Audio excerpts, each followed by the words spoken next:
이제 너희도 이 집에서 나가야 할 거 아니야. 무슨 말씀이세요? 저희가 어딜 나가요? 이제 돌봐드릴 아버지도 없는데 너희가 여기서 더 이상 살 이유가 없잖냐. 아버님 돌아가실 때까지 모시고 이 집은 저희에게 주신다고 했잖아요. 그건 제대로 모셨을 때, 그때 주기로 했던 거고, 저희가 제대로 안 모셨다는 말씀이세요. 솔직히 나도 할 말 많아. 아버지도 그렇고 나도 그렇고 너희한테 서운한 일 많다. 그런데 그거 일일이 따져서 뭐 하냐. 부모 자식 간에 그냥 묻어두는 거지. 앞으로 그냥 각자 살자. 어머니, 우리는 같이 살기에 너무 안 맞아. 그러면 너희가 나가야지. 내 집에서 내가 나가니? 어머니. 저희가 아버지를 4년이나 모셨어요. 직장도 그만두고 여기까지 올라왔고요. 그동안 저희 고생했던 거는요?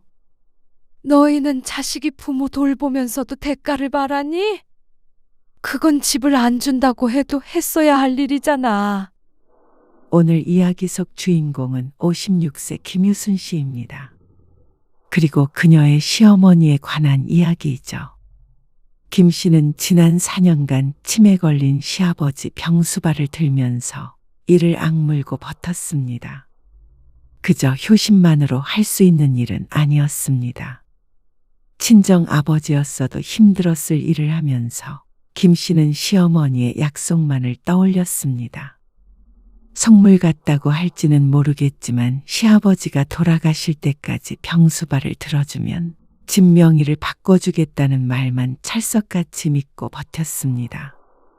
그러지 않았으면 진작에 나가 떨어졌을 것이었습니다. 그리고 그렇게 병수발을 들기 위해서 김 씨 부부도 많은 부분을 희생해야 했습니다. 하지만 나중에 큰 보상이 있다면 참을 수 있다고 생각했습니다.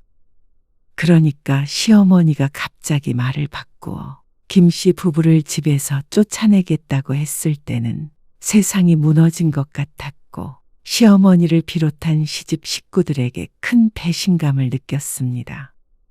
아니, 속으로는 더한 욕도 했죠. 이제 80의 나이에 무슨 욕심이 그리 많아서 맏아들과 며느리 뒤통수를 친 것인 것 몰랐습니다.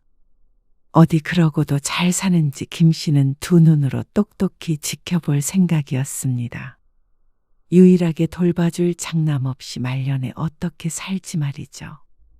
김 씨는 남편 그리고 딸과 함께 지방 대도시에서 살고 있었습니다.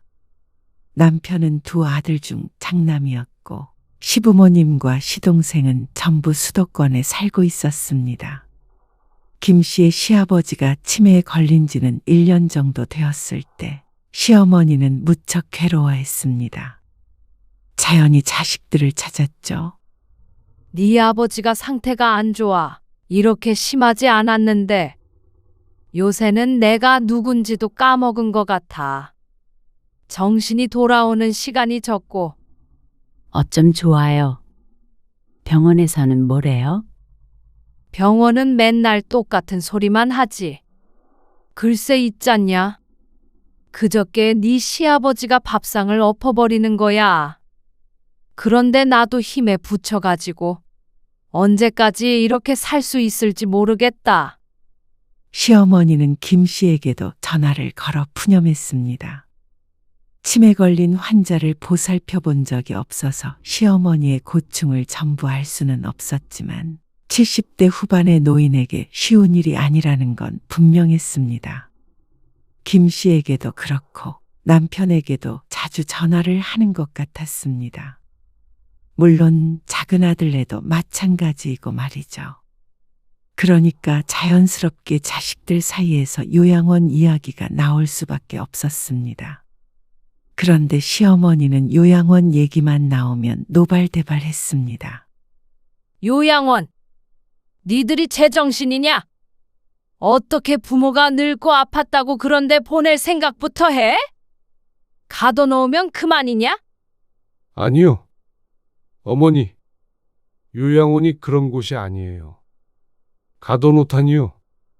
외출도 할 수 있고요. 언제든지 원하면 찾아가서 뵐 수도 있다고요. 남편이 그런 시어머니를 설득해 보려고 노력했습니다. 너희는 나중에 내가 늙어도 요양원 보내려고 하지? 아마 그게 걱정인 듯 했습니다. 어머니, 치매랑은 다르죠. 그리고 아버지를 어머니 혼자 어떻게 돌보시려고 그러세요? 진철이한테 도와달라고 하면 된다. 걱정 말어라. 시동생에게 부탁해 보겠다던 시어머니. 김씨 부부에 비해서는 가깝지만 사실 매일같이 왔다 갔다 하며 병수발을 들 거리도 아니었습니다. 3, 40분 정도 걸리는 걸로 알고 있는데 또 시동생은 회사를 다녔고 며느리는 전업주부였으니 결국 작은 며느리에게 부탁하겠다는 말이었습니다. 과연 치매 걸린 시아버지를 동서가 돌볼 수 있을까 싶었습니다. 하지만 요양원 얘기는 다시 꺼내지도 못하게 하는 시어머니 때문에 김씨 부부도 별다른 수는 없었습니다. 멀리 살기 때문에 주말이나 가끔씩 남편이 올라가서 도와드리는 게 최선이었죠. 그런데 가까이 사는 작은 아들네도 마찬가지인 것 같았습니다. 진철이 그놈이 아주 괘씸한 놈이야. 작은 아들에게 시아버지 모시는 일을 도와달라고 하겠다더니 2달도 안 되어서 시어머니와 시동생 사이가 나빠졌습니다. 들어와서 살라고 한 것도 아니고 가끔씩 와서 도와달라는 게 그렇게 어려운 부탁이니? 내가 남을 돌보라는 것도 아니고 말이야. 지 아버지한테 어떻게 그래? 진철이도 힘들겠죠. 서준이 엄마도 말이야. 몇 번 와서 밥 차려주고 하더니 이제 안 오겠단다. 아, 그래요? 그래. 자기가 왜 시아버지 병수발까지 들어야 하느냐면서 말이야. 지들 사업 어려웠을 때 아버지가 도와줬던 건 생각도 안 나나 보지. 남편이 시어머니와 통화하는 소리를 듣고 있는데 김 씨는 이해할 수 있을 것 같았습니다. 동서의 언행은 잘못된 것이었지만 김 씨에게 같은 일을 시켰어도 잘해낼 수 있을지 의문이었습니다. 하지만 또 시어머니의 입장도 모르지 않았습니다.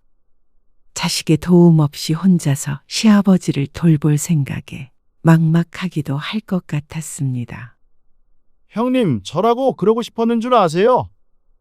아이고, 나 진짜 학을 뗐어요. 이러다가 이혼하게 생겼다니까요. 솔직히 아무리 부모라도 그 정도 심한 치매면은 요양원에 모셔야죠. 남동생의 전화를 받고 남편은 한숨을 쉬었습니다.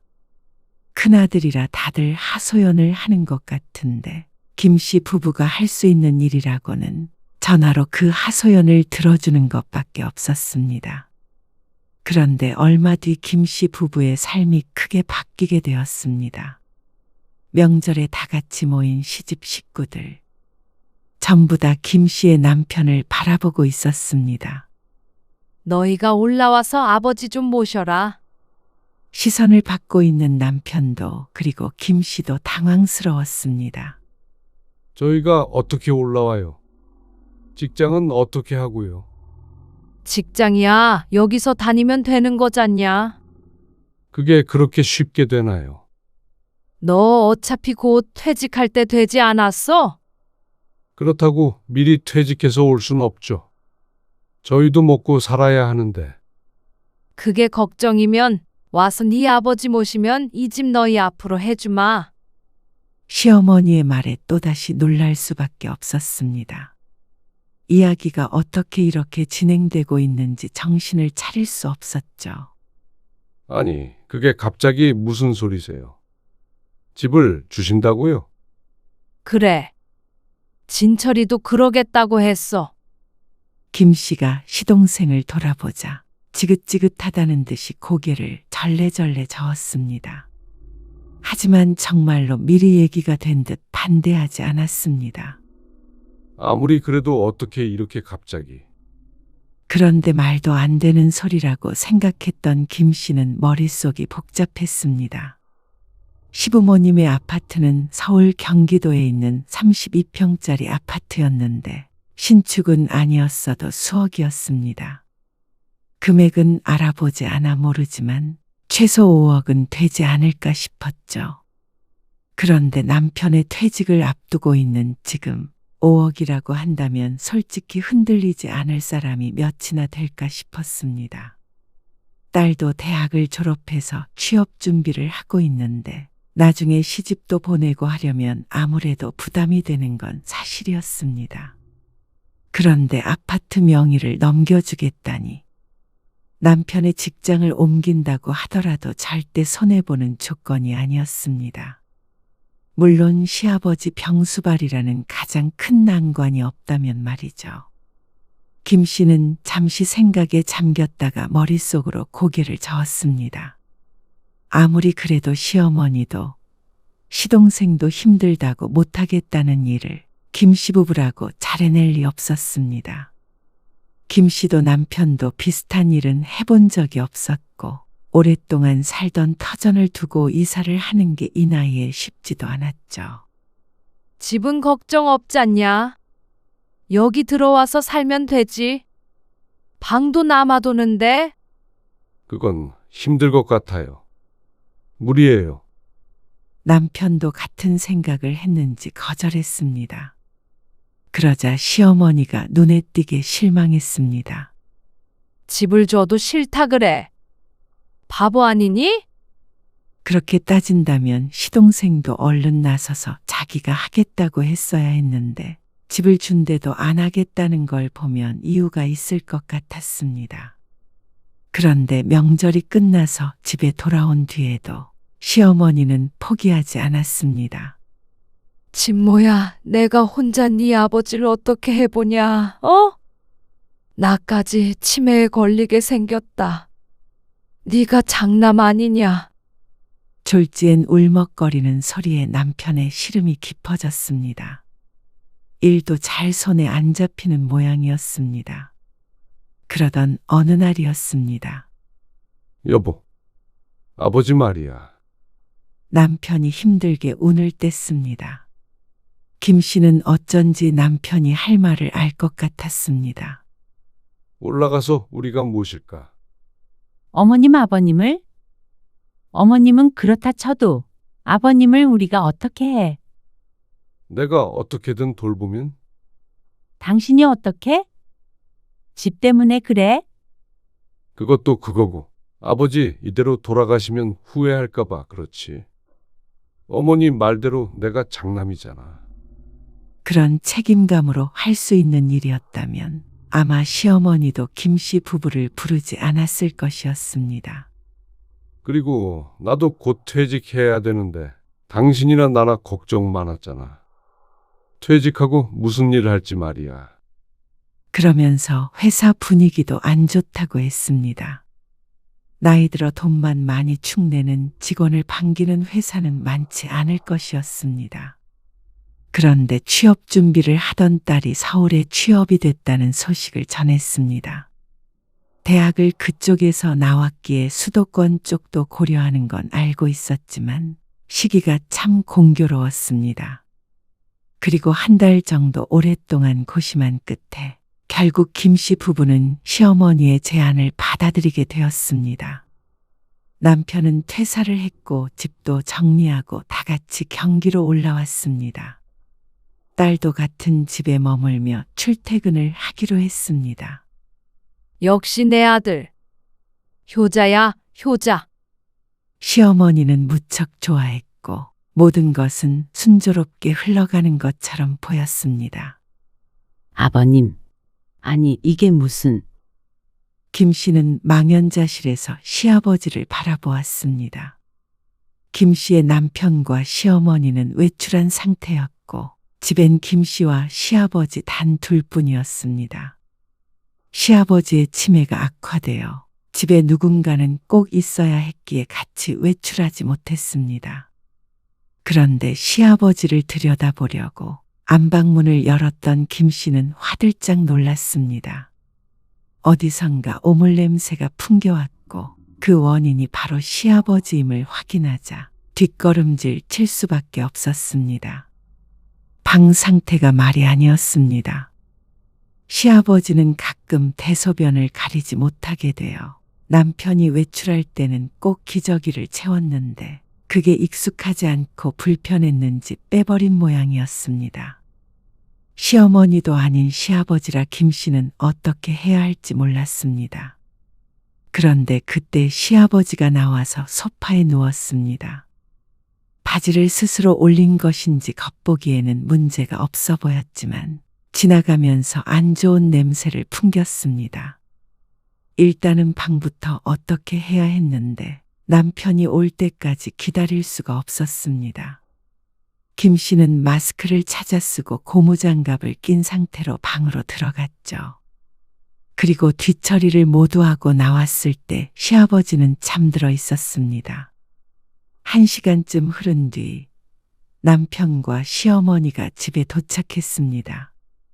환기를 시켰는데도 냄새가 났는지 시어머니가 인상을 찡그렸습니다. 여보, 아버님. 좀 씻겨드려야 할 것 같아. 그러자 남편이 눈치를 바로 챘습니다. 지난번에 김 씨가 없었을 때에도 비슷한 일이 있었다고 들었습니다. 김 씨 부부가 시어머니와 합가한 지 반년이었습니다. 그동안 시아버지의 심해는 심해져만 갔습니다. 딸은 한 달 동안 같이 살다가 원룸을 구해 나갔습니다. 그리고 김 씨는 직장을 구해서 출근했고 남편이 전적으로 시아버지를 돌봤습니다. 하루에 3시간씩 간병인도 왔고 물론 주말에는 이렇게 김 씨가 있는 경우도 있었지만 말이죠. 그리고 지난 반년 동안 김 씨도 남편도 피폐해졌습니다. 시어머니가 그토록 자식들에게 도움을 요청했던 이유가 있었습니다. 어머님, 식사하세요. 알았다. 아이고, 나는 너희 때문에 살았어. 이렇게 와주니까 얼마나 든든한지 몰라. 아버지는 친모가 봐주고 며느리가 이렇게 밥까지 차려주니까 말이야. 시어머니는 모든 일에서 해방되었습니다. 이제야 모처럼 친구들도 만나고 모임에도 나간다며 좋아했습니다. 반면에 김 씨와 남편은 모든 일로부터 구속되었죠. 집을 받기로 했어도 50대의 경제활동을 멈출 수 없으니 김 씨는 일터로 나가게 됐고 남편은 꼼짝없이 집에서 시부의 병수발을 들었습니다. 간병인이 있는 시간에는 휴식을 취하기는 하지만 그렇다고 외출해서 누굴 만난다던가 일을 할 수 있을 정도로 긴 시간은 아니었습니다. 아무리 각오를 하고 온 일이라고 하지만 그렇다고 쉬울 수는 없었습니다. 김 씨는 근무 시간이 길지 않아 아침, 저녁 준비를 도맡아 했습니다. 그리고 빨래나 집안일도 대부분 김 씨의 몫이 되었습니다. 하지만 그렇다고 남편에게 시킬 만한 상황도 아니었습니다. 아버지, 이렇게 해보세요. 이걸 입어야 나가죠. 치매에 걸렸어도 새벽 일찍 눈 뜨는 시아버지 때문에 남편도 늘 그 시간에 기상했습니다. 그리고 그때부터 아버지와의 씨름이 시작되는 것이었습니다. 나 회사 가야 해? 지각하겠어. 아니요. 지금 회사 가는 거 아니에요. 병원 가려는 거예요. 다리 좀 들어보시라니까요. 아, 무슨 소리야? 내가 병원에 왜 가? 시아버지는 어느 때는 멀쩡하진 않아도 이렇게 대화가 됐다가 또 언제는 말을 잊은 듯 아각거리는 소리만 낼 때도 있었습니다. 자꾸만 회사에 가겠다고 우기긴 해도 이 정도면 양호한 상태였습니다. 아버님, 식사하세요. 김 씨의 목소리에 시아버지가 옷을 입고 나왔습니다. 그거 독약이지? 나 죽이려고 하지? 이 나쁜 년. 너 누구야? 아버지, 며느리잖아요. 어서 앉으세요. 드시고 병원 가야 해요. 나 안 가. 아이고, 나 먼저 나가야겠는데. 아, 모임 가세요. 그래. 하필이면 꼭 아침부터 약속을 잡아. 노인네들이. 시어머니는 먼저 식사를 마치고 자리에서 일어났습니다. 아버님, 여기에 앉으세요. 김 씨가 시계를 힐끔거리며 말했습니다. 곧 출근해야 할 시간이 다가와서 얼른 먹고 치워야 했습니다. 그런데 시아버지가 갑자기 식탁을 팔로 쓸어버리며 소리쳤습니다. 내가 이거 먹고 죽을 줄 알고 아버지, 김 씨는 얼음이 되었습니다. 애써 차린 밥상이 난장판이 되었습니다. 여보, 당신은 일단 출근해. 남편이 한숨을 쉬며 말했습니다. 당신 밥은 어떻게 하게? 병원에도 가야 하잖아. 아직 시간 여유 있어. 밥은 이따가 내가 알아서 차려서 드릴게. 얼른 가봐. 김 씨는 차마 발길이 떨어지지 않았습니다. 그런데도 시간이 촉박해 어쩔 수 없이 남편과 시아버지만 두고 나와야 했습니다. 그리고 그보다도 먼저 시어머니가 외출을 했고 말이죠. 그리고 퇴근해서 돌아왔을 때 남편은 많이 지쳐 보였습니다. 어머님 아직 안 오셨어? 오늘 늦으신데 아버님은? 주무셔. 남편은 식탁에 앉아 고개를 숙이고 있었습니다. 괜히 온 거 아닌가 싶다. 김 씨는 어떤 말도 할 수 없었습니다. 김 씨도 같은 심정이었습니다. 그냥 멀쩡한 시부모를 모시고 살라고 해도 어려운 일인데 환자를 돌보는 건 다른 차원의 문제였습니다. 아침 저녁으로 시아버지랑 씨름하고 주말에도 늘 사고의 연속이었습니다. 하루라도 조용하게 평화롭게 넘어가는 날이 없어서 사실 김 씨 부부에게 여가 시간이라는 게 사라진 지 오래였죠. 김 씨 부부가 선택한 삶이었지만 생각보다 더 괴로웠습니다. 오늘 힘들었어? 차라리 일을 하러 나가는 김 씨가 나았습니다. 남편이 힘들어서 문제였죠. 오늘 아버지가 문을 어떻게 열었는지 맨발로 나가서 아랫집 아줌마를 해코지했다는 거야. 방 치우다가 얼른 쫓아가긴 했는데 큰일 날 뻔했어. 아랫집으로 가신 거야? 아니, 버스 정류장에 서 계신 걸 아랫집 아줌마가 발견하고 집으로 모시고 오려는데 그 난리를 피우신 거지. 이렇게 어떻게 24시간 붙어 있어? 간병인 아주머니도 아버지 때문에 그만두고 싶다고 하소연하고 가셨어. 알만했습니다. 갈수록 난폭해지는 시아버지였습니다. 아무리 전문가지만 그 고충을 알았습니다. 이렇게 해서는 안 될 것 같아. 당신 살도 쪽 빠진 거 봐. 불과 반년 사이에 볼이 홀쭉해졌습니다. 요양원에 모시자고 해봐. 지난번에 얘기 꺼냈다가 어머니 하신 말씀 못 들었어? 그 말에 김 씨도 한숨을 쉬었습니다. 요양원 보낼 거였으면 너희를 뭐하러 불렀겠냐? 그러면 너희는 집도 필요 없다 이거지? 이대로 빈털터리로 돌아간다 이 말이지? 집을 가지고 협박 아닌 협박을 하니 김 씨 부부도 별 수가 없었습니다. 그동안 고생한 게 있는데 이대로 다시 내려가는 건 말도 안 되는 일이었습니다. 하지만 그렇다고 계속 이렇게 지내는 건 너무 막막했습니다. 네 시아버지 돌아가실 때까지 모셔야 하는 거야. 알겠어? 하지만 순전히 집 때문만은 아니었습니다.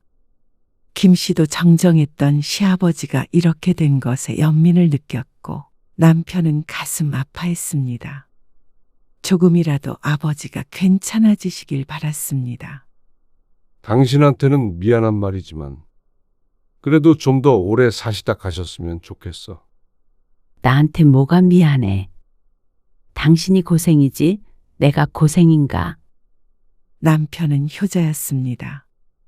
그래서 버텼던 것이지 사실 그게 아니었더라면 김 씨는 진작에 주랭랑 쳤을지도 몰랐습니다. 집을 안 준다고 해도 내 삶이 우선이라고 생각했었죠. 하지만 끝까지 아버지를 책임지고 싶다는 남편의 마음을 알기에 받아들이고 살았습니다. 힘든 순간은 너무나 많았고 후회했던 적도 있었지만 그래도 부모가 아닌가 싶었습니다.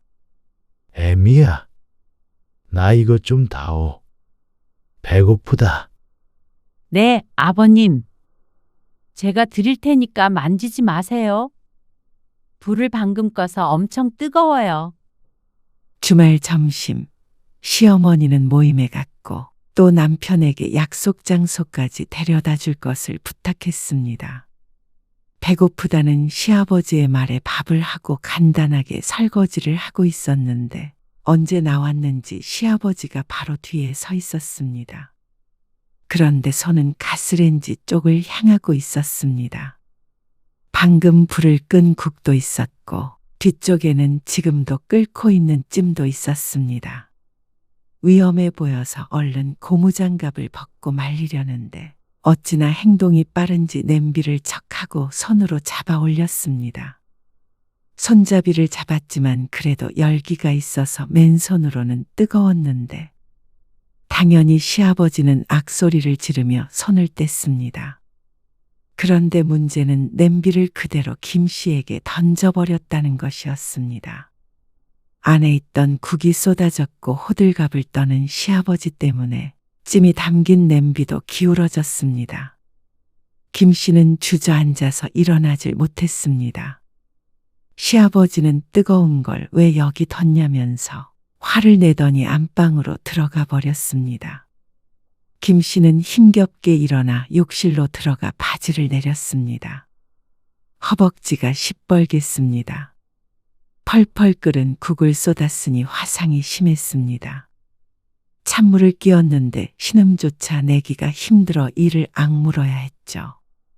남편이 돌아오고 나서 집안이 발칵 뒤집혔습니다. 당신은 상태가 이러면 나한테 전화를 했어야지. 운전해서 오고 있는데 전화하면 뭐가 달라진다고. 그래도 바로 병원에 가야 할 거 아니야. 아버님만 두고 어떻게 가? 왜 이렇게 미련해? 미련하다고? 남편이 속상해서 하는 소리인 줄 알면서도 서러웠습니다. 왜 이렇게 지내야 하나 싶었습니다. 전에는 계절마다 남편과 축제도 찾아다니고 딸과 함께 여행도 하고 그렇게 살았는데 왜 이렇게 여유 없는 삶이 되어버렸나 싶었습니다. 부모가 치매에 걸렸으니 자식으로서 도리를 하는 건데 그게 이렇게 힘들 줄은 몰랐습니다. 치매 부모를 모시고 사는 자식들은 도대체 어떻게 살아가나 싶었죠. 안 되겠다. 아버지 요양원에 모셔야 할 것 같다. 남편이 시동생을 집에 불렀습니다. 이렇게 상태가 안 좋으면 집에서 돌볼 수가 없어. 시동생은 고개를 끄덕였습니다.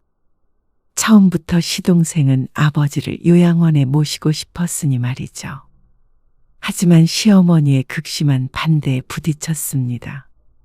이게 말이나 되냐? 무슨 요양원에 보낸다는 거야? 내 눈에 흙이 들어가도 그 짓은 못 봐. 어머니, 이렇게 어떻게 계속 아버지를 보셔요? 현실적으로 생각 좀 해보세요. 너희 이 집 안 받아도 된다는 거야? 그렇게 되더라도 어쩔 수 없다고 생각해요. 그러자 시어머니는 큰 충격을 받은 듯했습니다. 식음은 전폐하고 결사반대를 했습니다.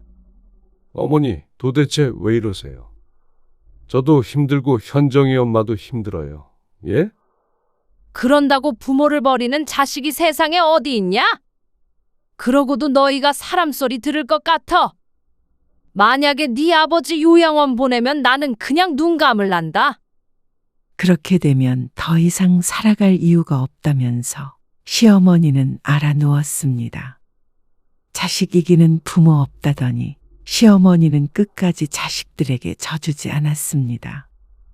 결국 또다시 김씨 부부가 두 손 두 발 다 들었습니다. 시간이 지나며 허벅지의 화상 자국은 희미해졌습니다. 하지만 딱 그만큼 시아버지의 병세는 악화되었습니다. 나중엔 아무도 알아보지 못했고 스스로 한 번도 화장실에 가지 못했습니다. 가끔은 물건을 던지기도 했고 집 밖에서 발견된 것도 여러 번이었습니다. 그래도 사고가 안 난 게 다행이라고 위안하며 살았습니다. 그렇게 김씨 부부는 아버지를 4년간 모셨습니다. 그리고 시아버지는 돌아가셨습니다. 자다가 아주 평온하게 눈을 감았는데 지난 4년간의 일은 꼭 없었던 일 같았습니다. 때가 되어서 가셨는데도 남편은 슬퍼했습니다. 돌아가시기 전까지 모셨으니까 마음이 더 그런 것 같았습니다. 고생 많았어요, 형수님. 시동생 부부가 와서 인사했습니다. 4년 동안 명절 때만 잠깐씩 얼굴을 비쳤던 사람들이었습니다. 초췌해진 김씨 부부에 비하면 아주 얼굴색이 좋았습니다. 시어머니는 장례식 내내 울었습니다. 아이고, 치매 걸려서 마누라 고생은 그렇게 시키더니 좀 더 살다 가지. 남들은 치매 걸린 남편을 끝까지 집에서 보살폈다며 시어머니를 칭찬했습니다. 그리고 김씨 부부도 덤이었죠. 장례가 끝나고 집으로 돌아온 날 김씨는 이제 모든 것이 끝났다고 생각했습니다. 평범한 일상으로 돌아갈 수 있다고 믿었습니다. 하지만 그것은 착각이었습니다. 장례가 끝나고 얼마 지나지 않은 어느 날 김씨는 아파트 단지 앞을 지나다가 어르신들이 수근거리는 소리를 듣게 되었습니다. 저 여자가 그 며느리라면서? 아, 시부 죽으니까 시모 쫓아내고 집 뺏어 가려고 그런다는. 나도 오며 가며 몇 번 본 적 있어. 근데 그렇게 안 봤는데. 설마 자신을 보고 하는 말인가 싶어서 뒤를 돌아보자 노인들이 화들짝 놀라며 시선을 피했습니다. 김씨는 걸음을 서둘러 집으로 들어왔습니다. 그런데 뜻밖의 인물이 집에 와 있었습니다. 형수님, 오셨어요. 아, 도련님 어쩐 일이세요? 그냥 엄마도 걱정되고 그래서요. 엄마가 할 얘기도 있다길래 잠깐 들렀어요.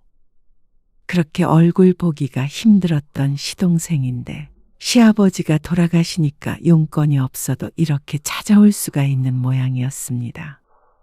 김씨는 조금 나쁜 마음이 들 것 같아서 얼른 고개를 저었습니다. 아마도 혼자 남겨진 어머니가 걱정되어 온 것이겠거니 생각했죠. 그러던 어느 날이었습니다. 남편은 시아버지가 돌아가신 뒤로 수습해야 할 일이 끝나자 새로 직장을 알아봤습니다. 김씨만 일을 보냈던 게 미안했는지 자신도 얼른 다시 일을 시작해야겠다고 했습니다. 일자리를 구하기 위해 상담을 다녀오겠다며 집을 나섰던 남편이 저녁에 집에 돌아왔습니다. 김씨는 다 같이 먹을 식사 준비를 했습니다. 시아버지가 돌아가시니 퇴근을 해서 집에 온 후에도 집은 조용했습니다. 이제 아버지도 돌아가셨는데 니들은 앞으로 어떻게 하려고 그래? 식사를 하던 시어머니가 뜬금없는 질문을 했습니다. 물어보는 목적을 알 수 없는 말이었습니다.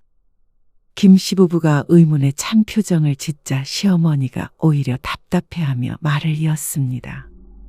이제 너희도 이 집에서 나가야 할 거 아니야. 그 말에 당황하지 않을 수 없었습니다. 김씨는 귀를 의심했습니다. 무슨 말씀이세요? 저희가 어딜 나가요? 이제 돌봐드릴 아버지도 없는데 여기서 더 이상 살 이유가 없잖냐? 아버님 돌아가실 때까지 모시고 이 집은 저희에게 주신다고 했잖아요. 그건 제대로 모셨을 때 그때 주기로 했던 거고. 저희가 제대로 안 모셨다는 말씀이세요. 솔직히 나도 할 말 많아. 아버지도 그렇고 나도 그렇고 너희한테 서운한 일 많다. 그런데 그거 일일이 따져서 뭐 하냐? 부모 자식 간에 그냥 묻어두는 거지. 앞으로 그냥 각자 살자. 어머니, 마른 하늘의 날벼락 같은 소리였습니다. 그동안 시아버지 병수발 들던 일들이 주마등처럼 지나갔습니다. 그 약속 하나만을 상기하며 버텼는데 이제 와서 나가라는 건 사기나 마찬가지였습니다. 우리는 같이 살기에 너무 안 맞아. 그러면 너희가 나가야지. 내 집에서 나이든 내가 나가니? 내 집이라니요. 저희 주시기로 하신 건 주셔야죠. 명예 바꿔주신다고 하셨잖아요. 잔말 말고 이달 안으로 나가라. 너희 전에 살던 집 팔았던 돈으로 사면 되겠네. 꼭 놀리는 것 같은 시어머니를 앞에 두고 김씨 부부는 세상을 잃은 듯한 표정을 지었습니다. 어머니, 저희가 아버지를 4년이나 모셨어요. 직장도 그만두고 여기까지 올라왔고요. 대신 여기서 공짜로 살았잖냐? 직장은 너는 그만뒀지만 현정이 엄마는 다녔고? 달라진 게 뭐가 있다고 그래? 그동안 저희 고생했던 거는요? 너희는 자식이 부모 돌보면서도 대가를 바라니? 그건 집을 안 준다고 해도 했어야 할 일이잖아. 시어머니의 말에 김씨는 할 말을 잃었습니다. 저희는 못 나가요. 이러실 수는 없는 거예요. 그런데 시동생도 시어머니와 한통속이었습니다. 김씨 부부가 못 나가겠다고 하자 시어머니는 지원군을 불렀습니다. 형님, 이제 그만 내려가세요. 어머니가 불편하다고 그러시잖아요. 어처구니가 없었습니다. 어떠한 사정으로 김씨 부부가 이곳에 있게 된지 뻔히 알고 있는 사람이 할 수 있는 말이 아니었습니다. 애초에 저희가 여기 오게 된 것도 어머님께서 이 집을 주겠다고 약속하셔서잖아요. 그래서 저희도 무리해서 올라온 거예요. 근데 아버님 돌아가시니까 이제 와서 쫓아내려고 그러세요? 얘기 들어보니까 형수님도 잘하신 거 없던데요. 뭘? 잘한 게 없다니요? 같이 사니까 엄마한테 눈치도 주고 그러셨다면서요. 황당한 말이었습니다. 눈치를 김씨가 보면 봤지. 시어머니가 눈치를 봤다는 건 말도 안 되는 이야기였습니다. 더군다나 김씨는 일주일 내내 바빴고 시어머니도 일주일 내내 외출하느라 바빴습니다. 얼굴 마주보고 대화하는 건 하루에 몇 분 되지도 않았습니다. 넌 말도 안 되는 얘기 하지 마. 어머니, 현정이 엄마 고생한 거 알면 그런 말씀 못 하시죠. 김씨는 입술을 깨물었습니다. 함께 살면서 생활비는 김씨 부부가 냈습니다. 김씨가 번 돈 또한 생활비로 고스란히 들어갔습니다. 시어머니 용돈을 포함해서 말이죠.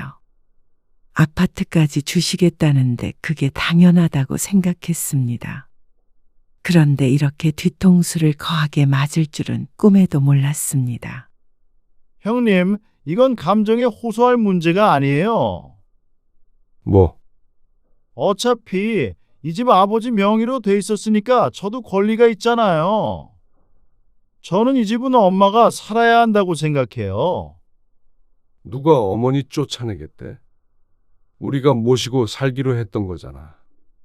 근데 엄마가 싫다고 하면 형님이 나가셔야죠. 상속분을 가지고 권리를 내세우는 시동생이 악마처럼 보였습니다. 어떤 목적으로 이렇게 시어머니 편을 드는지는 모르겠지만 이런 얘기를 할 거면 시아버지가 살아계셨을 때 했었어야 했습니다. 이제 와서 이렇게 나오는 건 이 집을 형에게 주기 아까워서인 것으로 밖에 보이지 않았죠. 우리는 이 집에서 못 나가. 그럼 법적으로 해야지. 뭐. 시어머니의 말에 김씨는 너무 놀랐습니다. 어째서 몇 년간 힘들게 부모를 모셨던 큰아들에게 이렇게 모질게 구는 것인지 몰랐습니다. 시어머니도 이제 와서 이 집이 아까워진 것인지, 큰아들이 계속 이렇게 같이 살자고 하는데도 굳이 나가라는 걸 보면 시동생과 어떤 이야기가 오간 것일 수도 있었습니다. 아니면 정말로 자신이 마음에 안 들어서 였을 수도 있었고 말이죠. 하지만 그것과 약속은 다른 문제였습니다. 서운한 게 있다고 몇 년간 김씨 부부가 이행한 약속을 일방적으로 깨뜨릴 수는 없었습니다. 법이고 뭐고 중요한 게 아니라 인간이라면 그래야 했습니다. 형수님, 너무 욕심 부리지 마세요. 이 집 팔면 얼만데 아버지를 10년 정도 모시고 살았으면 저도 군만 않겠지만 이렇게 빨리 돌아가실 줄은 저도 몰랐죠. 그러면서 이렇게 빨리 돌아가실 줄 알았으면 자신들이 모셨다고 작게 중얼거리기도 했습니다. 어처구니가 없었습니다. 시어머니는 정말 저런 소리를 하는 작은 아들의 말에 휘둘리는 건가 싶었습니다. 네가 4년을 모시고 살아봤냐? 안 그랬으면 함부로 말하지 마. 그리고 형수한테 욕심 부리지 말라고? 터진 주둥이라고 아무리나 하는 거 아니다. 어머니도 그러시는 거 아니에요. 자식한테 아버지 떠넘기고 편히 사셨잖아요. 그러면 미안해서라도 이러실 수는 없는 거예요. 허탈했습니다. 시아버지가 돌아가시고도 시어머니는 김씨 부부와 함께 살았기 때문에 계속 이렇게 지낼 거라고 생각했습니다. 그리고 시간이 지나면 자연스럽게 진명이는 김씨의 남편 앞으로 오겠거니 해서 묻지도 않았습니다. 그런데 이렇게 자신들을 쫓아낼 계획을 하고 있을 줄은 몰랐습니다. 너는 고작 돈 몇 푼의 애미한테 그딴 소리를 찌꺼려. 당장 나가지 못해? 내 자식이라 한 달 동안 시간 주려고 했는데 안 되겠다. 당장 나가. 남편은 주먹진 손을 부들부들 떨며 서 있었습니다. 김씨도 터지는 울음을 삼켰습니다. 그리고 심호흡을 했습니다. 여기서 버틴다고 이 집이 김씨 부부의 집이 되는 건 아니었습니다. 너무나도 지저분한 진흙탕 싸움에 뛰어들게 될 것이었습니다. 여보, 짐 싸자. 김씨의 말에 남편의 어깨가 축 내려갔습니다. 무언가 체념한 듯 했습니다. 다음 주까지 집 구해서 나갈게요. 그러자 시어머니는 이쪽을 쳐다보지도 않았습니다. 김씨 부부는 원래 살던 곳으로 돌아가지 않았습니다. 김씨도 이곳에 직장이 생겼고 남편도 곧 취직이 될 것 같다고 했습니다. 딸도 가까이에 있으니 정착할 생각이었습니다. 급히 전세라도 구해서 나가기로 했습니다. 미안해. 여보. 남편이 그날 밤 눈물을 흘리며 말했습니다. 하지만 김씨는 오히려 의연히 말했습니다. 미안하긴 뭐가 미안해. 당신 그동안 헛고생했잖아. 장남이 아픈 아버지 모시는 게 뭐가 헛고생이야? 우리는 해야 할 일을 한 거야. 아파트 명의는 원래부터 없었던 거라고 생각하면 돼. 그래도 당신 올라왔을걸? 남편은 고개를 숙였습니다. 김씨도 포기하자 마음이 편해졌습니다. 이 집이 있으면 좋았던 것이지 없어도 살 수 있었습니다. 처음부터 김씨 부부의 집도 아니었고 말이죠.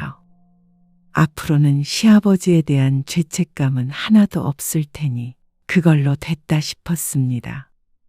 김씨 부부는 그렇게 4년 동안 살던 집에서 떠나야 했습니다. 아니, 쫓겨났습니다. 딸은 차라리 거기서 버티지 왜 아무 말도 못하고 나왔느냐고 억울해했습니다. 하지만 김씨는 모처럼 찾은 자유를 그렇게 허비하고 싶지 않았습니다. 김씨는 그 집을 나오고서야 맘 편히 뭐든 할 수 있었습니다. 아마 시어머니를 모시고 살았어도 그래 행복한 삶은 아닐 것 같았습니다. 그렇게 2달쯤 흘렀습니다. 남편도 직장을 구했습니다. 그 전에 다녔던 곳보다는 당연히 월급은 적었지만 그래도 앞으로 꽤나 안정적인 수입이 생겼습니다. 김 씨도 다니던 직장을 계속 다녔으니 오히려 여유 있게 느껴졌습니다. 딸도 월급을 받아서 김 씨 부부에게 종종 용돈도 주곤 했죠. 그러던 어느 날 시어머니에게서 연락이 왔습니다. 이거 집 팔아야 하는데 와서 도장 좀 찍어라. 시어머니는 그 집을 팔아서 작은 아들네로 들어간다고 했습니다. 남편은 그런 시어머니에게 담담히 대답했습니다. 못 찍습니다. 뭐라고? 제 몫은 제 건데 왜 제가 도장을 찍어야 하죠? 이거 팔아서 네 목 줄 테니까 와서 찍어. 싫습니다. 그러면 이거 경매 넘겨야 하는데 그러면 너도 손해야. 비싸게 산다는 사람 있을 때 팔어. 법적으로 하세요. 법대로 하는 거 좋아하시잖아요. 남편이 시어머니에게 이런 식으로 말을 하는 건 처음 보았습니다. 시어머니는 거의 뒤로 넘어가기 일보 직전처럼 보였습니다. 아마 지금 당장 살 사람이 있는 모양이었습니다. 아니면 네 지분을 나한테 팔어라. 그것도 싫습니다. 너 지금 나랑 장난하니? 하실 말씀 없으면 끊을게요. 잠깐만. 시세보다 비싸게 쳐줄 테니까 팔어.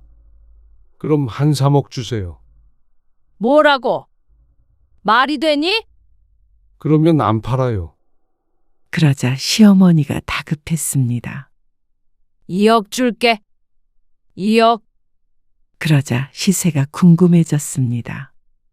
김 씨가 휴대폰을 꺼내서 검색을 해봤는데 시세가 대충 알고 있었던 것보다 높았습니다.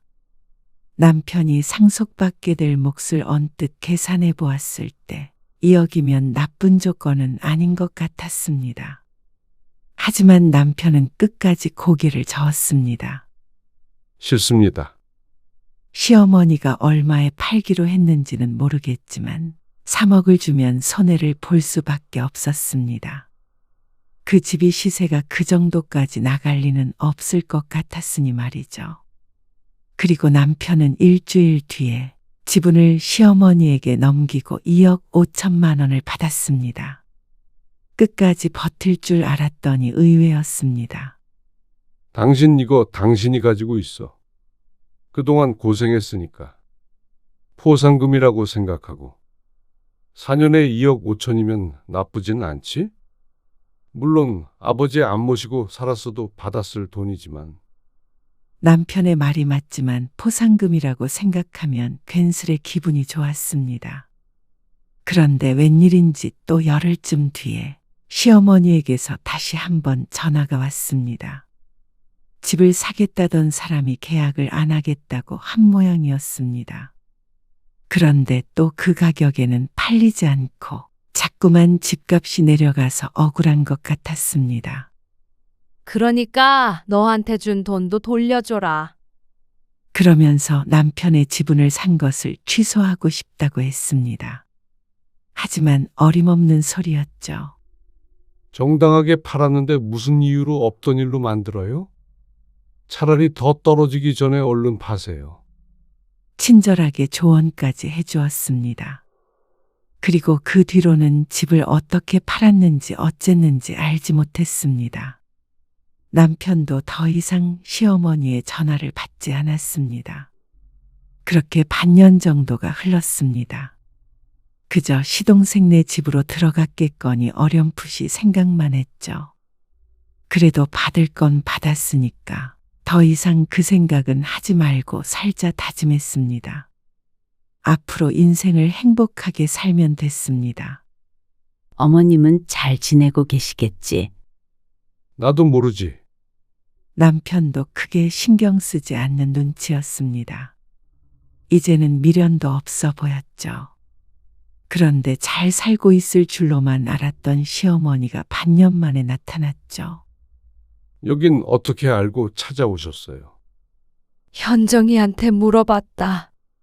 남편이 한숨을 쉬며 대답했습니다. 왜 오셨는데요? 진철이 그놈이랑은 못 살겠다. 집 팔아서 지 집에서 같이 살자더니 얼마나 구박하는지 몰라. 그놈한테 속아서 돈도 날리고 그놈은 또 애미랑 이혼한다고 도장 찍내 만회하고 있어. 그래서 나 너희 집에서 좀 살련다. 이제 와서 말이 되는 소리를 하세요. 뭐가 말이 안 돼? 부모가 장남 집에서 산다는데 그렇게 쫓아내셔 놓고는 어떻게 다시 찾아오세요? 대신 남은 돈 넣어주마. 1억 남았는데 이건 내가 진철이 그놈 안 주고 꽁꽁 숨겨놨어. 필요 없어요. 너 그 집 주기로 했던 거 말이야. 그게 다 진철이가 꼬드겨서. 왜 그랬는지 그런 건 궁금하지도 않아요. 이제 와서 그게 뭐가 중요해요. 앞으로는 진철이 집에 딱 붙어서 사세요. 아버지는 제가 모셨으니 어머니는 진철이가 모시는 게 맞죠. 집 뭐야? 진철이한테 어머니 모시면 그 돈도 마저 주겠다고 약속하세요. 그러면 잘 모시겠죠. 이제는 찾아오지 마세요.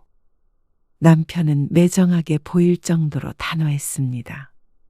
시어머니를 내보내고 문을 닫았고 밖에선 아무 소리도 들리지 않았습니다. 큰아들의 냉정한 모습에 다소 놀란 듯도 보였습니다.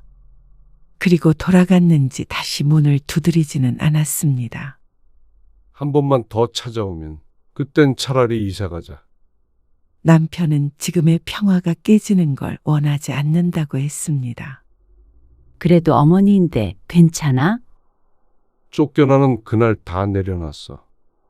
김 씨는 남편의 어깨를 토닥였습니다. 시아버지 생전에 못다한 효도는 충분히 했고 이제는 자신들의 삶을 살아갈 때라고 생각했습니다. 창밖으로 보이는 하늘은 오늘따라 유난히 맑고 푸르렀습니다.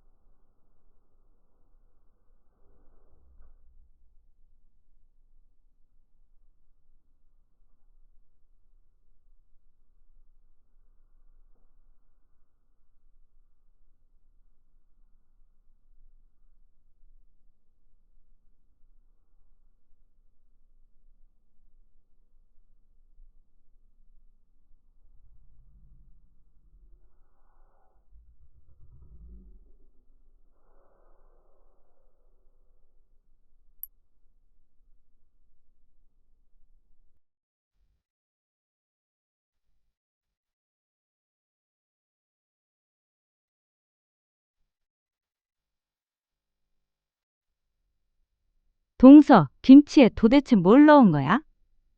뭐가요? 김장할 때 안 먹어봤어? 저는 그냥 어머님이 시키시는 대로 했는데 어머님은 맛있다고 그러시던데요. 왜요? 이상해요? 이상한 정도가 아니라 내가 전에 그랬지. 어머님 김치 점점 맛이 이상해지는 것 같다고. 어머님 입맛이 정말 끝났나 보다. 효진이 아빠도 갖다 버리라고 난리야. 아까 어머님한테 전화해서 이젠 김장하지 말라고 그러더라. 어머, 정말요? 어머님이 난리치시는데도 이런 김치 어떻게 먹느냐고.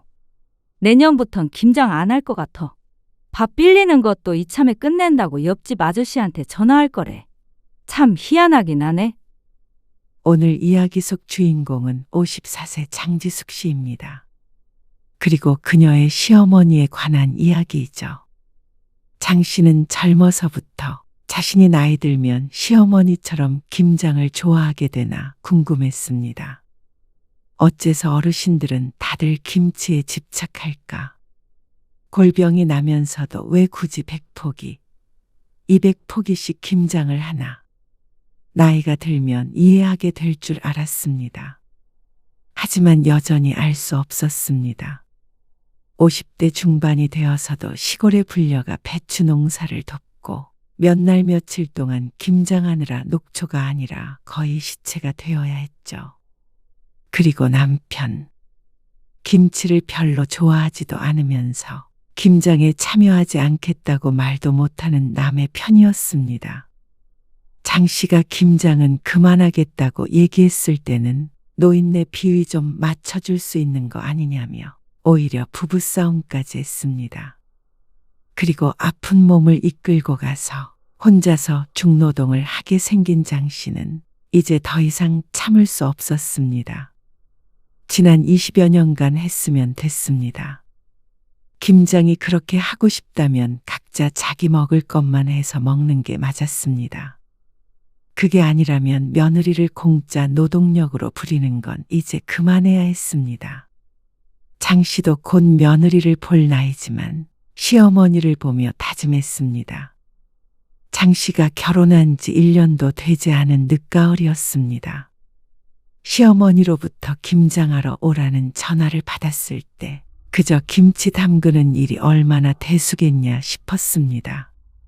장 씨의 친정 부모님도 한 번도 김장을 한 적이 없었습니다. 친정 아버지가 신김치를 좋아하지 않아서 필요하다면 그때그때 겉절이를 해먹지 김장김치를 먹지는 않았고 김치가 들어간 찌개 종류도 즐겨 먹지 않았습니다. 당신 김치 좋아했어? 시골로 내려가는 길, 장 씨가 남편에게 물었습니다. 남편이 김치를 먹는 모습을 별로 본 적이 없어서 의아했습니다. 아니, 안 좋아해. 근데 왜 김장하러 가는 거야? 그냥 우리 집은 원래 해마다 김장 크게 해. 온 식구 다 와서. 명절 같은 거라고 생각하면 돼. 남편의 대답에 젊은 날의 장 씨는 조금 놀랐습니다. 명절만 힘들면 될 줄 알았더니 김장은 생각하지도 못했죠. 그래도 1년에 한 번 정도면 괜찮다고 생각했습니다. 그런데 남편이 김장을 크게 한다고 말한 이유가 있었습니다. 그냥 집에서 10포기, 20포기 하는 것과는 차원이 달랐습니다. 금요일에 연차까지 내가면서 내려가길래 가서 먹고 노느라 그렇구나 싶었는데 그게 아니었습니다. 시골 시집에 도착하자 마당에는 산더미처럼 쌓인 배추들이 장 씨를 기다리고 있었습니다. 100포기는 우스워 보였습니다. 어머님, 이거 다 하시는 거예요? 이해가 안 갔습니다. 식구가 많다고 해도 남편 위로 큰형님과 누나 그리고 밑으로는 남동생 하나였습니다. 다른 친척들은 안 온다고 했는데 왜 이렇게까지 많이 하나 싶었습니다. 우리 집안 식구들 다 먹을 거 하고 작은 집에도 갖다 줘야 해. 이 정도는 해야 1년을 넉넉하게 먹지. 아, 네. 그럼 저는 뭐 하면 될까요? 저기 있는 앞치마 입고 고무장갑 껴. 가정집이 아닌 김치 공장에서 입을 법한 파란색 코팅된 앞치마를 입었습니다. 배추부터 씻어야지. 장 씨와 큰 동서, 작은 동서 셋, 그리고 시어머니가 그 많은 배추를 절이기 시작했습니다. 남자들은 대야를 옮기거나 주로 힘쓰는 일을 했는데 사실상 여자들도 마찬가지였습니다. 이렇게 본격적으로 김장하는 것을 본 적이 없던 장 씨는 혼이 빠지는 경험을 했습니다. 금요일에 회사까지 쉬어가면서 온 이유는 정말로 주말 내내 김장을 해야 했기 때문이었습니다. 연애 때도 남편이 김장하러 본가에 간다고 하면 참 가정적인 남자구나 생각했었는데 그런 문제가 아니었습니다. 그렇게 대충 하면 어떡해? 배춧잎 사이사이 잘 씻어야지. 다시 해. 시어머니의 지적은 끊이지 않았습니다. 그날은 유독 바람이 찼는데 찬물에 손을 담그고 배추를 한 포기 한 포기 씻다 보니 고무장갑을 껴도 손가락이 얼얼했습니다. 그리고 점심은 입으로 들어가는지 코로 들어가는지도 모르게 후딱 해치워야 했습니다. 허리를 못 펴고 일을 했습니다. 무거운 배추를 들었다 놨다 하니까 허리가 끊어질 것 같았습니다. 다음 날은 양념에 버무리는데 200포기 가까이 되는 배추는 여럿이 달려들어 버무려도 쉽게 끝나지 않았습니다. 정말로 김치 공장에 취직한 기분이었습니다. 그리고 절반은 상같이 쌓여있는 김치통으로 들어갔고 나머지는 웬 장독대에 옮겨 담았습니다. 나 이런 장독대에 김치 넣는 거 처음 봐. 우리 집은 이렇게 해. 마당에 장독대가 많아서 장식인 줄 알았는데 실제로 쓰는 장독대였던 모양이었습니다. 아주 전통적이네. 좋은 말로 포장은 했지만 기가 질리는 기분이었습니다. 김장은 금요일과 토요일, 이틀 내내 한시도 쉬지 않고 했습니다. 김치통에 담아서 보관하고 장독대에 넣어 옮기는 것까지 하니까 허리를 펴고 설 수조차 없었습니다. 작은 집에서는 김장이 끝나니까 슬그머니 와서 김치통만 5개를 가져갔습니다. 먹다가 나중에 장독대에 있는 것도 얻으러 온다고 했습니다. 그러니까 늘리고 늘려서 현재는 해마다 최소한 200포기는 한다고 들었습니다. 그리고 토요일 늦은 밤에는 돼지고기를 삶아서 김장김치와 먹으며 술판이 벌어졌습니다. 새벽까지 소주에 막걸리에 장씨가 따라가기엔 벅찬 문화였습니다. 그리고 다음날 아침에 숙취에 시달리며 숭늉과 함께 또다시 김장김치를 먹는 것까지가 임시 가족의 김장이었습니다. 그러니까 총 3일이 필요한 게 맞았죠. 김치 좀 싸가라. 집에 돌아가려는 장씨 부부에게 시어머니가 말했습니다. 일단 이것만 가져가고. 다 먹으면 또 가지러 와. 저희는 2통만 가져갈게요. 5통을 차에 실어주려는 시어머니에게 장씨가 손사래를 쳤습니다. 장씨와 남편 둘밖에 없는데 이렇게 많이 먹지도 못하고 가져가도 넣어놓을 김치냉장고도 없을 때였습니다. 베란다에 두고 익혀서 지져먹고 해. 아, 그래도 너무 많은데. 너도 김치 안 먹냐? 시어머니도 남편이 김치를 안 좋아하는 걸 알고 있는 모양이었습니다. 아, 조금 먹어요. 결국 합의 본 게 3통이었습니다. 이걸 다 먹을 생각을 하니까 눈앞이 깜깜했죠. 그래도 김장이 드디어 끝났다는 생각에 서둘러 김치를 싣고 차를 출발시켰습니다. 한시빨리 자리를 떠야겠다는 생각이 들었죠. 장씨는 집에 돌아와서 일요일 내내 끙끙 앓았습니다. 팔이 아파서 뭘 할 수도 없었고 허리는 뭐가 잘못된 게 아닌가 싶을 정도로 아팠죠. 괜찮아. 아니, 왜 이런 걸 말을 안 해준 거야? 말했잖아. 김장 크게 한다고.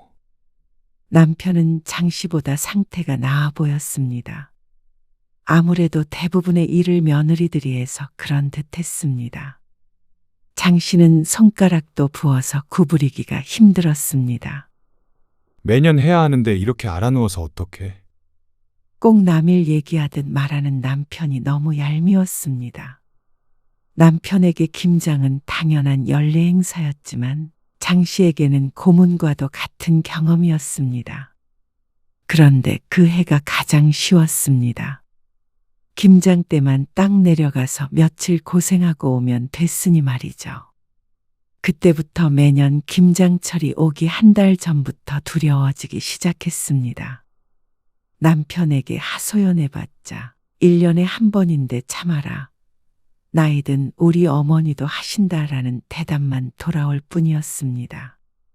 그런데 결혼한 지 5년째 되던 해, 시어머니는 새로운 계획을 발표하셨습니다. 올해부터는 배추를 직접 키워서 김장하자. 사 먹는 배추는 비싸고 맛이 없어. 종자 좋은 걸로다가 심어가지고 김치 담가야겠다. 어머니, 그거 배추 농사 지으려면 일이 얼마나 많은데요. 시아버지는 당시에 편찮으셔서 농사를 지을 수 있는 상황이 아니었습니다. 그렇다면 과연 농사를 누가 지을 것이냐? 답은 정해져 있었습니다. 집에서 50m 정도 떨어진 곳에 밭이 200평 정도 있거든. 그게 옆집 밭인데 농사를 안 지으셔. 그 밭 빌려가지고 농사 짓기로 하셨대. 이게 다 무슨 소리인가 싶었습니다. 배추 농사를 직접 지어서 김장을 한다는 소리는 장씨 주위에서는 들어본 적이 없었습니다. 그리고 장 씨가 망연자실한 이유는 농사를 짓는 것도 종종 내려가서 도와야 한다는 말 때문이었습니다. 김치 얻어먹는 입장에서 손 놓고 있을 수 없잖아. 다 같이 해야지. 김치를 공짜로 얻어먹는 것처럼 말하지만 노동은 처음부터 끝까지 다 했고 양념비도 각 집에서 나눠서 냈습니다. 차라리 우리는 김치 먹지 말자. 가지도 말고. 어떻게 그러냐. 나도 힘들어. 그런데 어떻게. 어머니가 무조건 그렇게 해야 한다는데. 아니 근데 우리 작년 김장김치 한참 남았잖아. 사실 김치를 그리 좋아하지도 않았지만 시어머니의 김치는 입맛에 맞지 않았습니다. 그래서 손이 잘 안 갔고 남편은 자신의 어머니의 김치인데도 잘 먹지 않았습니다. 그래서 매년 김치가 남았고 또 새로 김장한 김치를 받아오려면 있던 김치를 버릴 수밖에 없었습니다. 버리는 것도 일이었고 얼마나 죄스럽고 억울하던지 고생고생해서 김장했던 기억에 눈물을 머금고 김치를 버리는 걸 남편도 뻔히 알면서 왜 자신의 어머니에게 한마디도 못하는지 몰랐습니다. 거의 1년 내내 김장을 위해서 사는 것 같은 어머니를 말리지 못했죠. 결국 다음 해부터는 정말로 농사를 지었습니다. 그렇게 김장은 1년짜리 프로젝트가 되어버렸습니다. 모종 심으러 와야지. 농사는커녕 화분 하나 키워본 적이 없었던 장 씨는 이렇게 손이 많이 가는 일인 줄 몰랐습니다.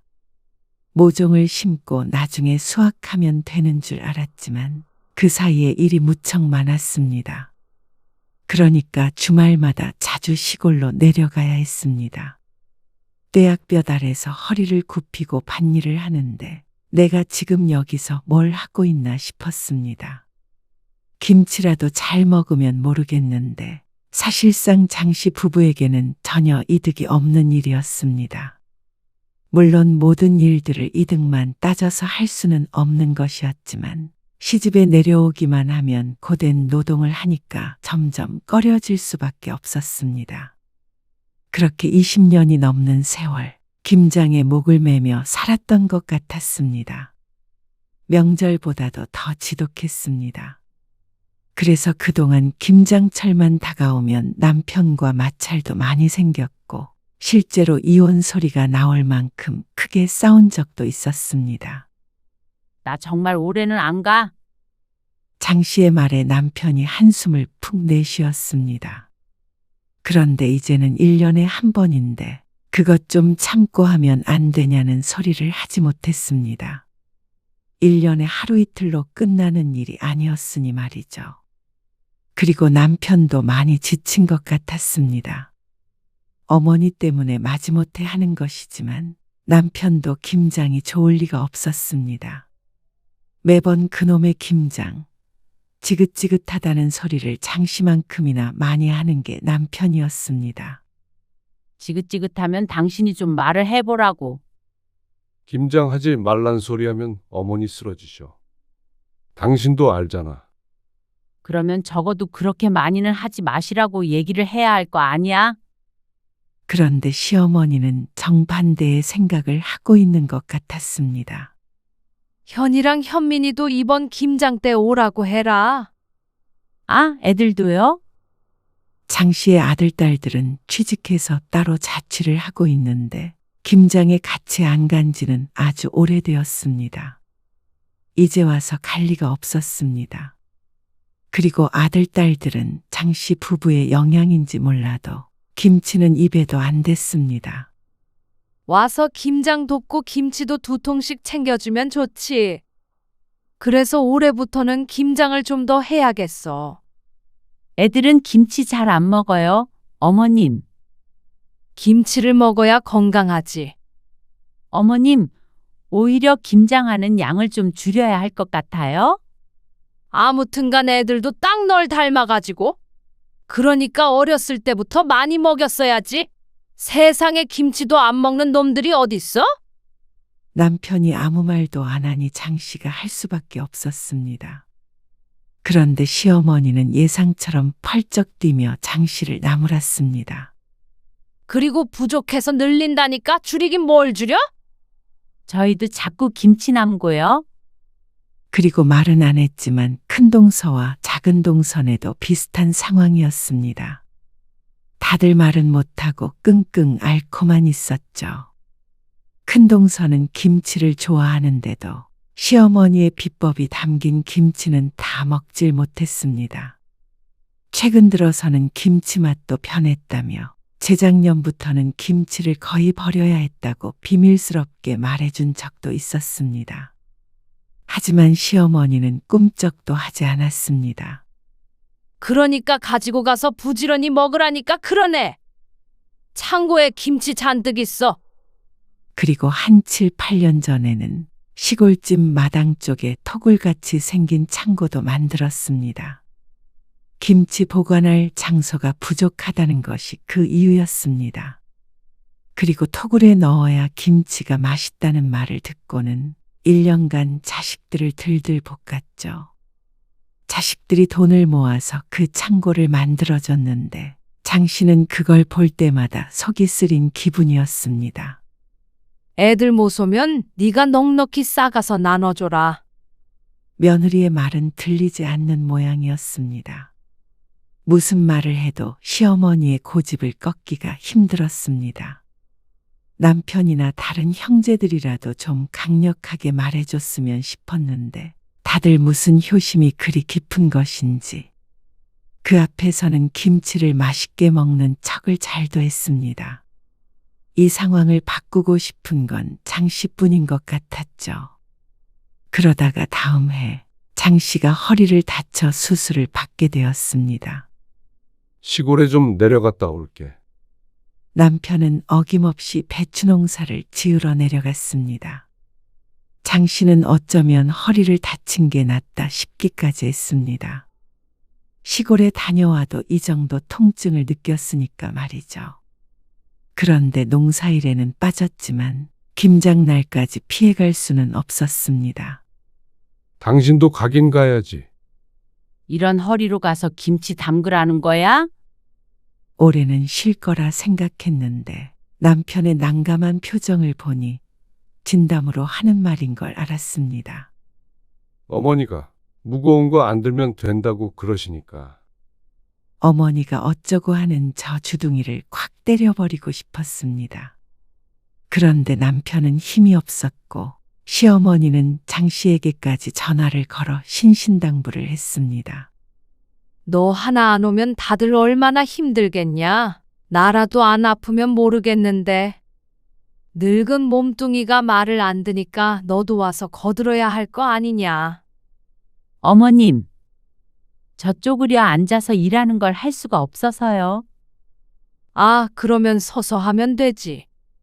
마음 같아서는 다 때려치겠다고 성질을 내고 싶었습니다. 하지만 효자 남편을 가진 덕에 그마저도 힘들었습니다. 여보, 힘들겠지만 이번만 어떻게 잘 넘겨보자. 내년에는 농사 그만 짓고 배추도 절여진 거 사다가 하자고 꼭 말씀드릴게. 진작에 그렇게 바꿨어야 했습니다. 요새 누가 직접 배추를 절여서 하나 싶었습니다. 마트에만 가도 죄다 절인 배추를 파는데 말이죠. 그래서 남편의 말을 믿고는 시골에 내려갔습니다. 애미야, 그렇게 해가지고 오늘 해지기 전에 다 할 수나 있겠냐? 어머님, 제가 허리가 아파서요. 허리 안 아픈 사람이 어디 있다고 그래? 그럼 내가 하리? 시어머니는 70세가 넘어가면서 김장일에는 거의 손을 보태지 않았습니다. 이렇게 씻어라, 저렇게 절여라, 고춧가루 좀 더 넣어라 하며 지시만 하셨죠. 그런데 허리 아프다는 며느리에 대한 배려는 전혀 없었습니다. 남편은 울그락불그락해지는 장 씨와 시어머니 사이에서 눈치만 보고 있었습니다. 어머님, 이거 젓갈 좀 더 넣어야 할 것 같아요. 그리고 좀 싱겁게 절여진 것 같기도 하고. 하던 그대로 했는데 무슨 소리야? 큰동서의 말에 시어머니는 김치를 조금 뜯어 맛보더니 단호하게 말했습니다. 맘만 좋구만. 주변에서 다들 김치 달라고 난리야. 주변에서 달라는 김치까지 전부 본인이 하려고 하니 죽어나는 건 며느리들이었습니다. 모르긴 몰라도 동선에도 장씨 부부와 크게 다르지 않을 것 같았습니다. 김장 소리만 들리면 진저리를 치는 것 말이죠. 그리고 김장이 끝나서 고기를 먹는데 큰 동서가 장씨에게 조용히 속삭였습니다. 김치 맛 이상하지 않어? 장씨는 원래 좋아하지 않았기에 몰랐지만 작은 동서도 고개를 갸웃거렸습니다. 어머님도 이제 입맛이 달라지셨나 보다. 연세가 있으시니까. 그러면 말씀을 드려봐야 하는 거 아니에요? 작은 동서의 말에 큰 동서가 화들짝 놀라면서 대꾸했습니다. 행여나 그러지 말어. 난리 난다. 그리고 이미 200폭이나 했는데 어쩌겠어. 그냥 먹어야지. 사실 저는 사 먹고 싶어요. 작은 동서가 속마음을 말했습니다. 장씨는 격하게 공감이 되었죠. 누가 아니래? 근데 김장을 유일한 낙이라고 생각하시는데 어쩌겠어. 요즘 파는 김치가 얼마나 잘 나오는데? 저도 이제 골병 들 것 같아요. 나이 50에 아이고. 동서가 그러면 나는? 안 그래도 현서 아빠랑 그저께 대판 싸우고 말도 안 해. 모르겠어요. 좀 더 있으면 저도 어떻게 될지. 다들 배신은 하지 말어. 결국 농담처럼 끝난 대화에 가장 동요된 건 장씨였습니다. 허리 통증 때문에 잠도 제대로 못 자는데 중노동을 했으니 나만 할 리가 없었습니다.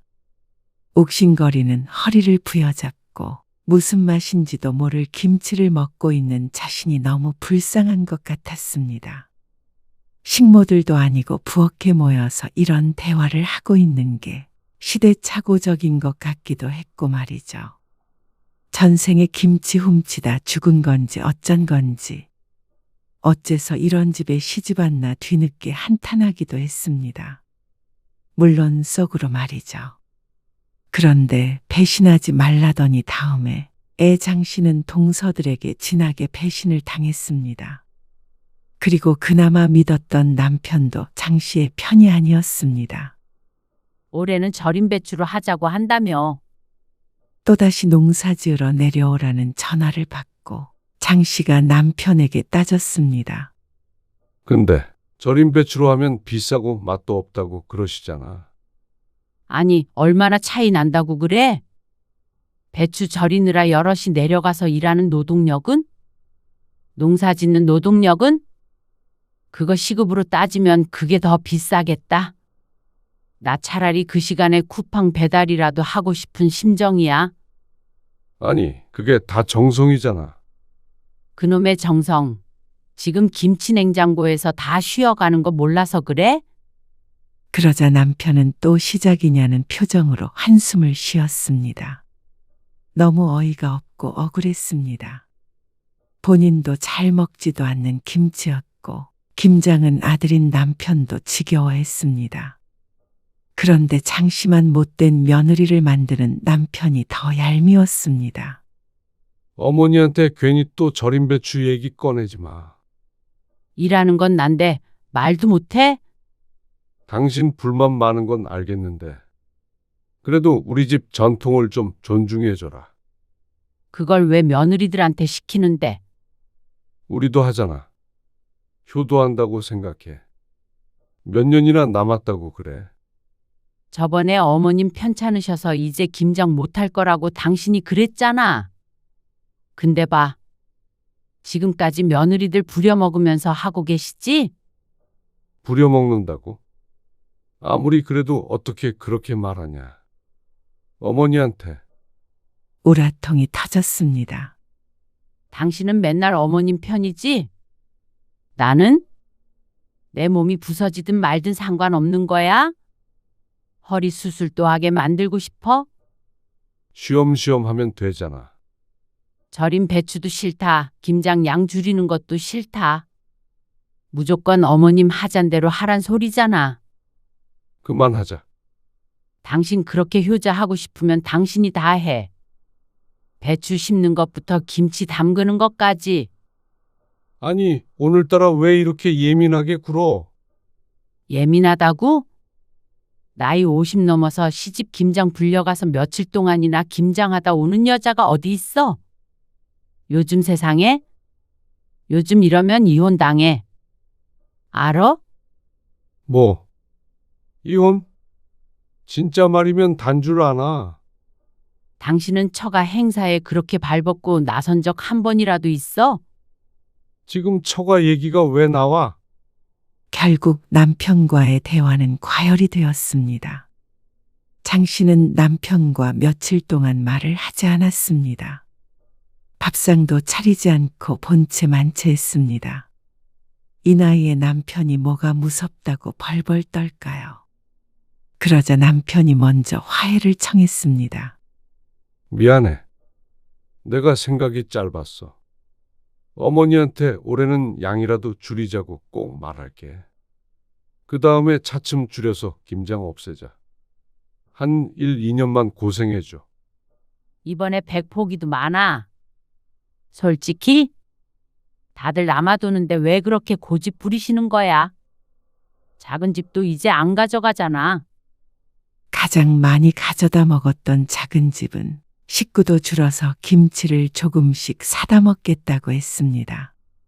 그래서 재작년부터는 먹을 사람이 남편 형제들밖에 없었죠. 그런데도 여전히 200포기를 고집했습니다. 어디다 갖다 팔아도 될 양이었습니다. 그러니까 매번 동네방네 나눠주고도 남아서 내려갈 때마다 김치통에 한가득 김치를 싸줘서 문제였습니다. 친정에도 가져다 주라면서 김치를 싸주는데 솔직히 김치를 좋아하든 안 하든 남의 집 김치가 입에 맞는 경우는 잘 없었습니다. 장 씨가 여동생과 친구 몇몇에게도 진작에 한 통씩 줘봤는데 그 해뿐이었습니다. 결국 모든 건 시어머니 만족을 위한 일이었습니다. 덜 힘들었다면 장 씨도 시어머님이 좋아하시니 웬만하면 하자 생각하겠지만 내 건강까지 잃어가면서 효자 노릇을 할 수는 없었습니다. 알았어. 어머니한테 말씀드릴게. 이번에는 정말로 약속 지켜. 알았어. 이번이 정말 마지막이야. 그런데 김장하는 날을 하루 앞두고 불길한 연락을 받았습니다. 형님, 죄송한데 저 내일 못 갈 것 같아요. 뭐? 왜? 효진이 아빠랑 싸웠어요. 김장 때문에. 효진이 아빠가 다 때려치고 가지 말라고 소리치길래 그러자고 했어요. 그래서 저 지금 효진이랑 여행 왔어요. 장 씨는 할 말을 잃었습니다. 그 심정은 이해가 갔지만 장 씨도 사람인지라 덜컥 겁부터 났습니다. 작은 동서가 안 오면 큰 동서와 장 씨밖에 없는데 100포기만 한다고 하더라도 죽어나갈 각오를 해야 했습니다. 그래서 정말로 안 오게? 죄송해요. 전 솔직히 이 정도 했으면 할 만큼 했다고 생각해요. 그저께 작년 김장김치 다 버렸어요. 김치 들어갈 데 없어서. 근데 효진이 아빠가 그거 가지고 막 뭐라고 하는 거예요. 애휴하고 한숨이 절로 나왔습니다. 장 씨도 몇 번이고 겪은 일이었기 때문에 작은 동서가 무슨 말을 하는지 알고 있었습니다. 얼마나 속상했을지도 말이죠. 그래서 이제 다신 안 가기로 했어요. 장 씨는 대답을 하기가 어려웠습니다. 이해가 가는 것은 별개로 자신의 앞날이 걱정되었습니다. 그렇지만 작은 동서에게 왜 배신을 하느냐며 뭐라고 할 수도 없었습니다. 장 씨야말로 진작에 작은 동서처럼 했어야 했는지도 몰랐습니다. 어쩔 수 없지. 형님도 힘들면 그냥 들이받으세요. 아이고, 모르겠다. 장 씨는 전화를 끊고 한참 생각에 잠겼습니다. 하지만 바로 다음 날이 김장인데 이제 와서 안 가겠다고 하면 큰동서한테 얼굴을 못 들 것 같았습니다. 그런데 당일 아침 장 씨와 남편이 출발해서 시골로 내려가고 있는데 이번엔 큰동서에게서 전화가 왔습니다. 동서, 동서 한마디에 장 씨의 가슴이 덜컥 내려앉았습니다. 작은 동서 못 간다며? 동서는 출발했어? 네. 근데 형님은 어쩐 일이세요? 그게 말이야, 우리 라헬이 있잖아. 지금 코로나에 걸렸다는데 봐줄 사람이 나밖에 없어서 이걸 어째? 손자가 코로나에 걸렸다며 당장 오늘이 김장인데 못 오겠다는 큰동서. 어쩐지 느낌이 안 좋더니 장 씨는 허탈한 감정이 들었습니다. 지금 한 말이 사실이라면 어쩔 수 없지만 배신하지 말라던 큰동서가 작은 동서가 못 온다는 말을 듣고 똑같이 안 온다는 건 미심쩍긴 했습니다. 애가 아프니까 나 참 어머님한테 말씀드리니까 노발대발 하시긴 해. 근데 방법이 없잖아. 우리 애들도 주말에 일해야 한다고 그래서 나 없으면 안 되겠다네. 네, 어쩔 수 없죠. 미안해. 충분히 미안해야 할 상황은 맞았습니다. 하지만 동서들을 원망하는 게 무슨 의미인가 싶었습니다. 전부 다 피해자들인데 말이죠. 그러니까 전화를 끊고 남편을 쳐다보게 된 건 당연한 수순이었습니다. 뭐야? 형수도 못 온대? 형님한테 전화해 보던가? 그런데 참 아이러니한 게 남편이 형님에게 전화를 걸었더니 본인이 아이를 봐야 하는 것도 아닌데 안 오겠다고 한 것이었습니다. 일꾼 없이는 못 온다는 뜻인 듯 했죠. 그러면 지금 내려가고 있는 장 씨와 남편뿐이라는 건데 이 인원으로 어떻게 그 많은 김장을 하자는 것인지 몰랐습니다. 어떻게 우리끼리 해? 그럼 어떡해? 이제 와서 차 돌릴 수도 없고. 그리고 우리도 안 가면 어머니 혼자 어떻게 하라는 거야? 남편도 이 상황이 짜증이 났는지 목소리에도 그 기분이 묻어났습니다. 차 안은 조용했습니다. 도착할 때까지도 말이죠. 김장이 장난도 아니고 말이야. 괘씸한 것들. 시어머니는 화가 단단히 난 듯했습니다. 그런데 그보다 더 황당한 것은 장 씨였습니다. 마당에는 200포기는 될 듯한 배추가 있었습니다. 장 씨는 남편을 돌아보았습니다. 그러자 남편이 슬그머니 눈을 피했습니다. 분명히 줄이기로 했는데 어째서 작년과 똑같은지 몰랐습니다. 지난번에 배추 뽑을 때 장 씨는 허리가 아파서 오질 못했는데 남편은 분명히 알고 있었을 것이었습니다. 설마 이걸 다 하겠다는 것인지, 농사 지은 집에 뽑은 것이겠지 하고 소용없는 희망을 가져보았습니다. 이거 다 해야 해. 부지런히 해야겠다. 역시나 시어머니는 조금 할 생각이 전혀 없어 보였습니다. 이걸 어떻게 저희끼리 해요? 사실상 시어머니의 노동력은 없다고 보면 되고 남편도 할 줄 아는 건 무거운 걸 옮기는 것밖에 없었습니다.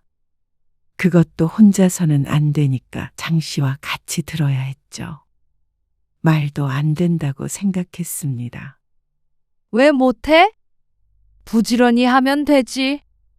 어머님, 이거 절반, 아니, 한 30포기면 충분해요. 그래도 남아요. 뭐? 그걸 누구 코에 붙여? 매번 남아서 처치곤란인데 매년 왜 이렇게 많이 하시는 거예요?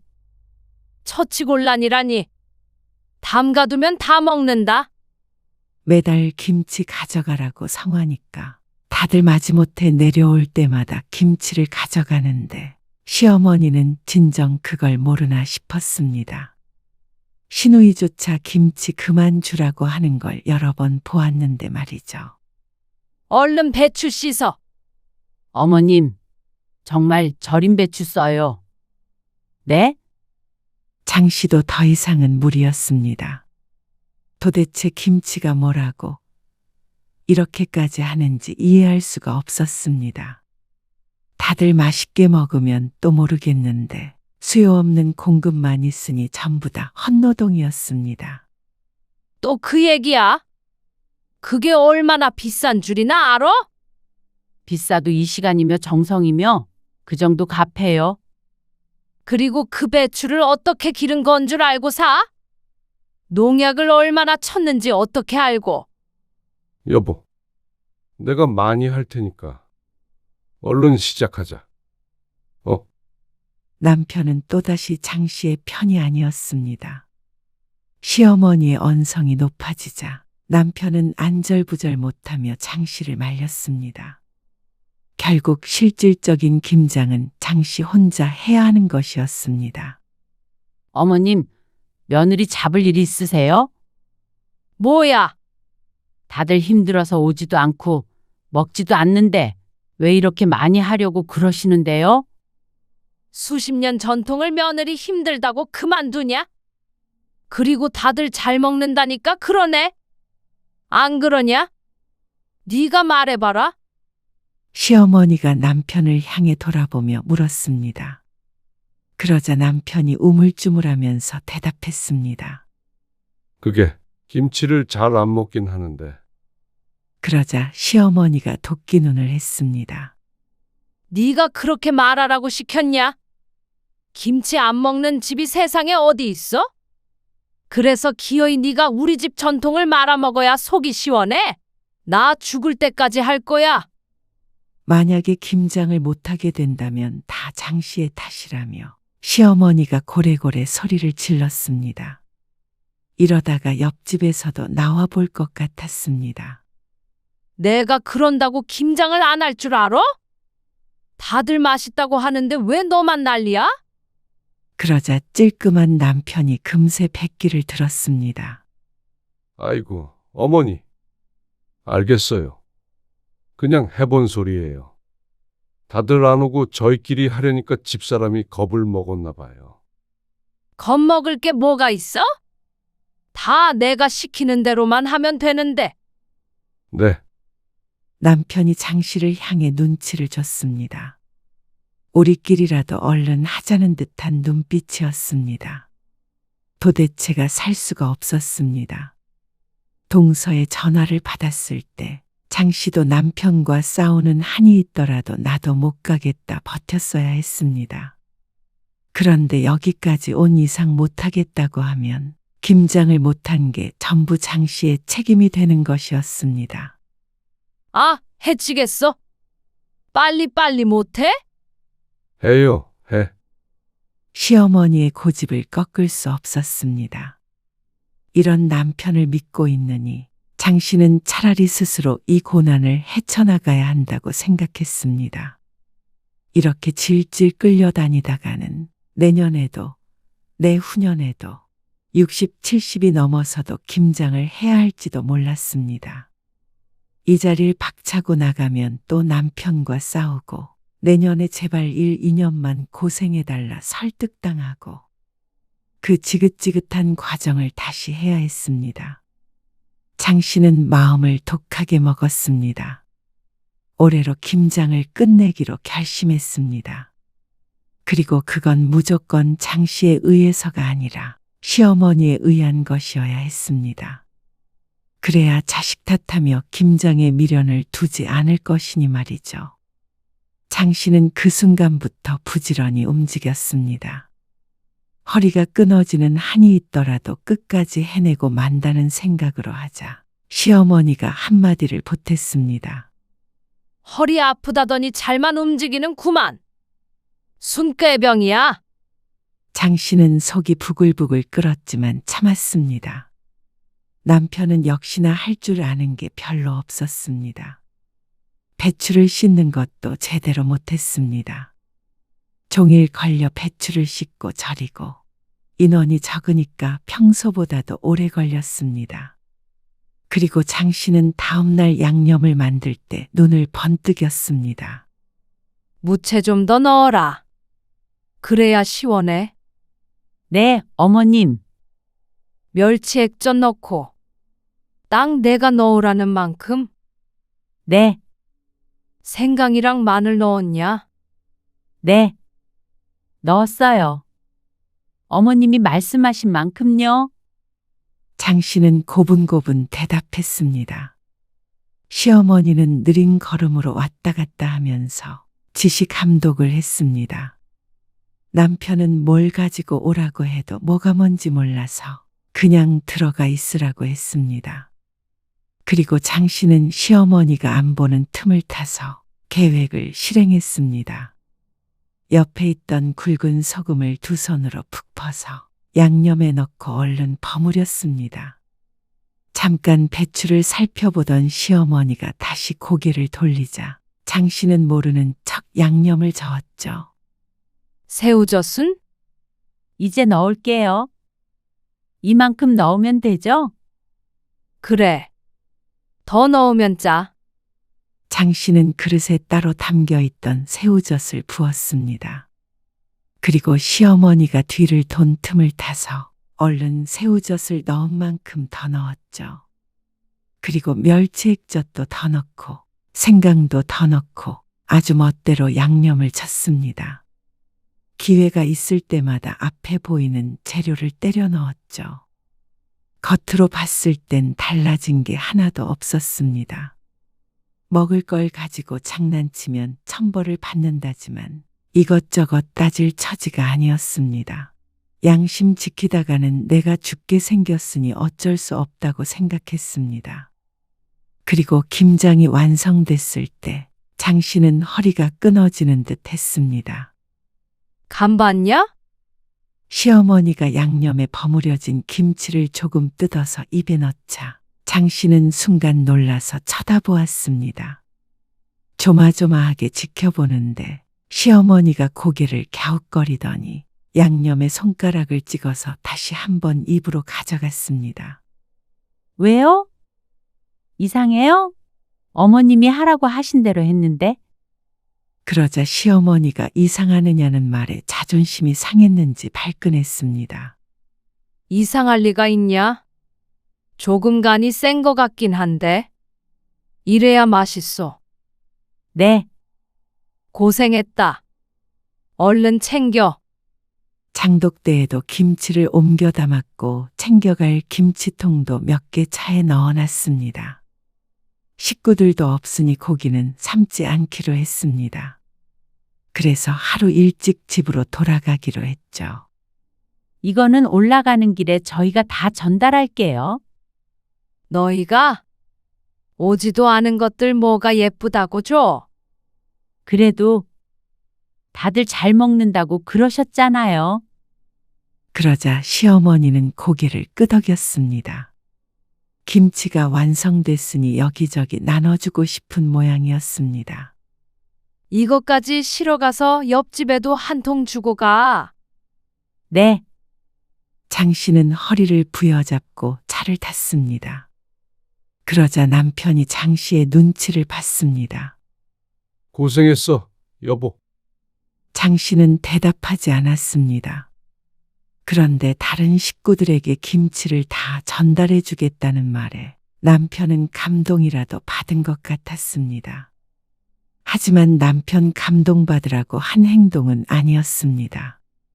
장 씨 부부가 형님 누나네 집에 들렸다가 동생 집까지 들려 김치를 주고 집으로 돌아오자 자정이 가까운 시간이 되었습니다. 다들 장 씨에게 미안해하면서도 김치는 또 왜 갖고 왔느냐는 표정을 지었습니다. 이제는 김치통만 보아도 지겨운 것 같았습니다. 그리고 며칠 뒤 집안이 발칵 뒤집혔습니다. 동서, 김치에 도대체 뭘 넣은 거야? 뭐가요? 만들 때 안 먹어봤어? 저는 그냥 어머님이 시키시는 대로 했는데 어머님은 맛있다고 그러시던데요. 왜요? 이상해요?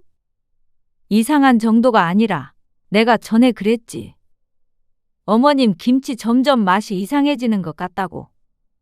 어머님 입맛이 정말 끝났나 보다. 애 아빠도 갖다 버리라고 난리야.